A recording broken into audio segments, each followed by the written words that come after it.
Thank you for tuning in to an ISM podcast. Today we're here with Robert Kuhn, President of Kuhn Associates Management Advisors, LLC of New York. And our topic today is sustainable procurement. Welcome. Thank you for having me. Robert, we're learning every day how challenging and complex creating a sustainable supply chain can be. Clearly there's a lot being done in operations and logistics, but I'm interested in focusing our talk on the procurement function. What is sustainable procurement? Well, you know, interestingly, it's a good news and bad news kind of a situation. The good news is it's relatively easy. There's one objective here, and that is to buy environmentally friendly goods and services and buy those things from environmentally responsible suppliers. Of course, the challenge is doing that, so that's the bad news. So it's kind of, it is something I think that if people look at it from this high-level objective, two prongs, environmentally friendly goods and services and environmentally responsible suppliers, that keeps people focused. That's what it's about. Okay. It's very interesting. So procurement people have to be concerned with both what they are buying and from whom they buy it. Tell me more about how this works. Okay, so I alluded to this two prongs, right? So the first thing you need to do is create this overarching sustainable procurement policy that talks about what you're buying, so environmentally friendly goods and services, and it is important to include services as well, and then environmentally responsible suppliers. So those two prongs are going to be mentioned in your policy at whatever level of detail your company is comfortable with. We'll talk about that maybe separately, but the important point now to make is that you need to have databases built up about what constitutes environmentally friendly goods and services from your perspective and what are environmentally responsible suppliers. And that's really where a lot of the work is building those databases where you set out who meets those what those criteria are, who meets those criteria in your supply base, and what goods and services meet those criteria. And those databases are iterative. They don't exist just on one day. You have to keep working on them. Okay. So let's talk a little bit more about this overarching procurement policy. Isn't that likely to end up being so vague that buyers, category managers, and others on the procurement team don't have enough direction to make the right choice? You know, it's one of those trade-offs. You want to have a policy that is broad enough to cover all categories, all geographies, and all sorts of goods and services, and that in many companies is a broad range of items, and suppliers large and small. So on the one hand, you want to meet those needs, and that does suggest a rather vague, if you will, procurement policy. On the other hand, you want to be able to give buyers and category managers real tools as to what that policy means for them. So you need to do a few things. First of all, you need to train your buyers and category managers in what it is exactly you mean by that policy. You need to provide additional resources often to those people, such as reaching out to non-governmental organizations to help you define what's going on in each of those categories. Subject matter experts can do that. Standards policies can do that. So this will all kind of usually result in category or product level even specific guidance so that buyers and category managers know what you mean.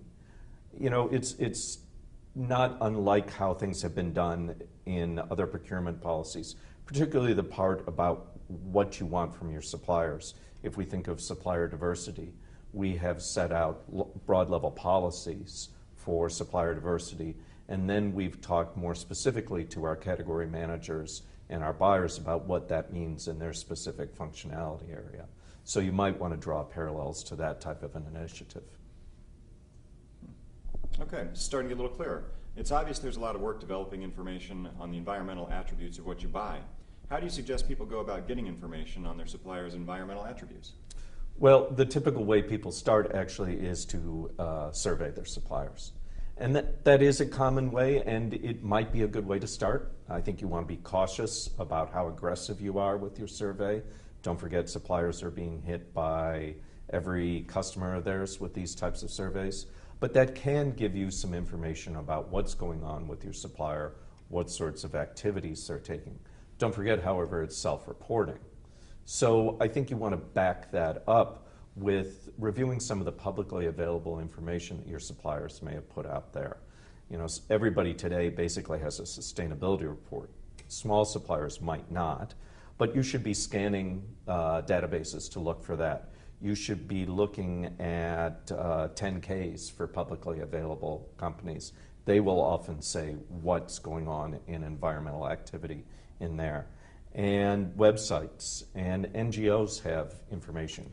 Go to the Carbon Disclosure Project and see whether your supplier is listed with them as to their greenhouse gas attributes, so that you have a little bit of real data to back up and confirm what they might be saying in a survey. Of course, the ultimate is to audit your suppliers. And I don't think that's where you start, actually, in sustainable procurement. A lot of people rush very quickly to put auditors out in the field.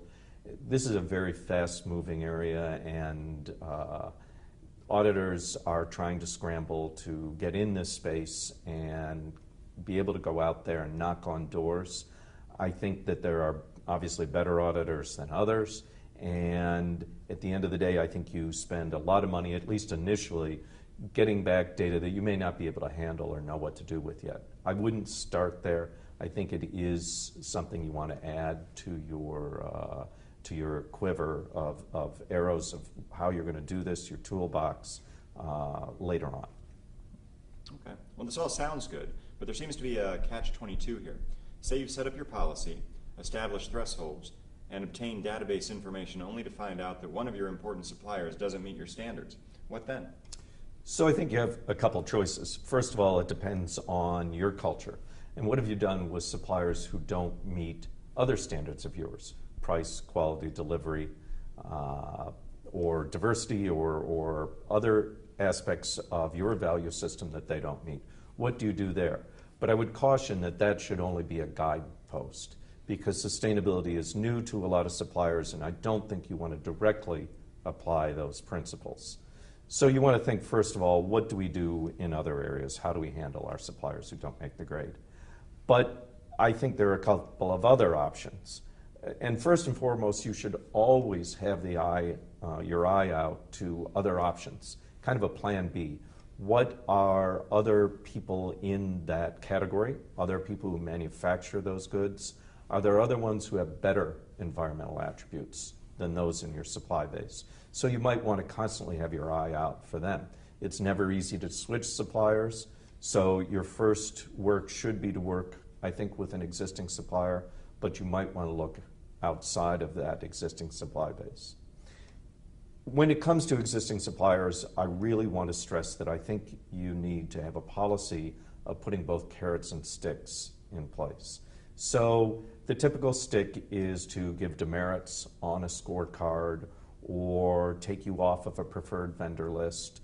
I think those things work. I think they are disruptive, however, or they can be disruptive. And I'd like to see more people putting carrots in front of suppliers. So what might that be? For example, I think people know that Walmart very aggressively came out with this questionnaire, and people were very shaken by 15 questions about environmental attributes if you want to be a supplier to Walmart.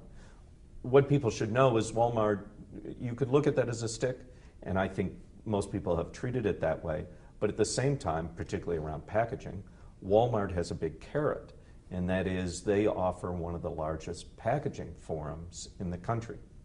So you as a supplier to Walmart can show up in Bentonville, you pay your own way there, but they have put together the best packaging suppliers in the world come to Bentonville, and you get free access to those to help you solve a problem that you may think you have because Walmart's asking about your packaging.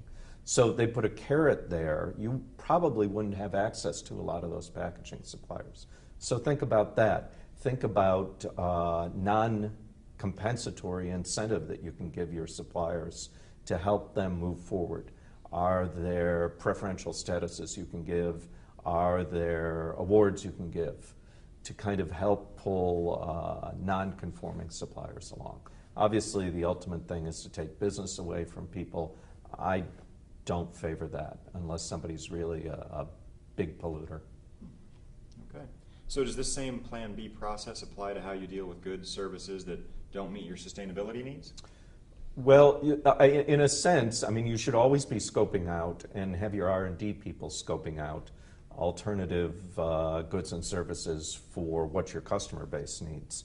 Obviously, environmental attributes aren't the only thing you're looking at when you're looking at goods and services.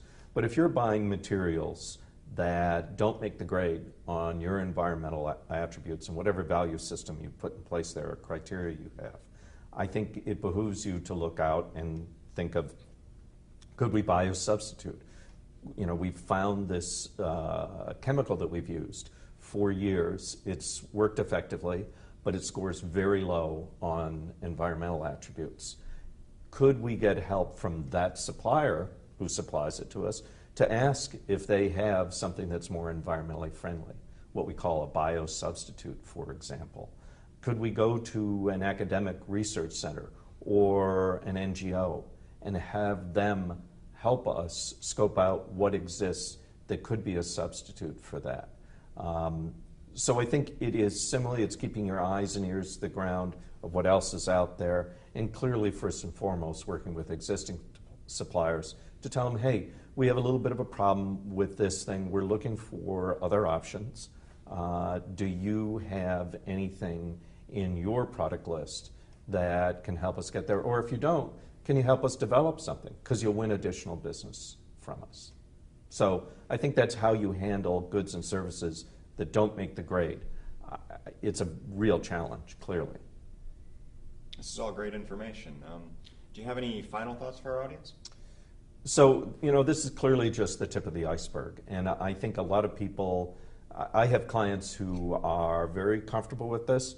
I have clients who are like deer caught in headlights. And I think that it, first of all, requires taking a deep breath and not getting yourself stuck in the deer caught in the headlights mode. I think you need to reach out to collaborators. So that could be academics, that could be subject matter experts like myself, that could be non-governmental organizations. There are resources out there. And go to other people in your organization who have dealt with challenging initiatives before and ask them how they've handled it. And also look at this as a tremendous opportunity to improve your business's performance, save money. Many of these activities you're going to do in procurement will end up saving money. Record what you do so that someday you can go to your boss and say, I saved you a lot of money and I reduced our environmental footprint. What can you do for me?